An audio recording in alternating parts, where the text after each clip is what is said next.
I like to think of the psyche as a bit like an orchestra, and it fits really nicely onto trying to describe IFS.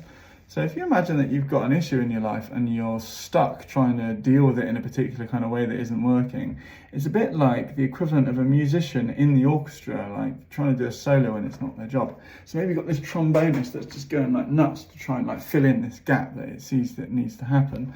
And the way out of that is twofold. The first thing is to sort of recognize the inner conductor, like the part of us that is actually conducting the whole show. That's kind of called self-energy. And then getting to know why the trombonist thinks that it needs to suddenly act up and have this big solo.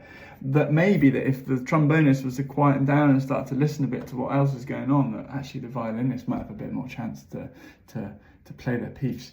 And then together harmoniously, the music starts to sound better.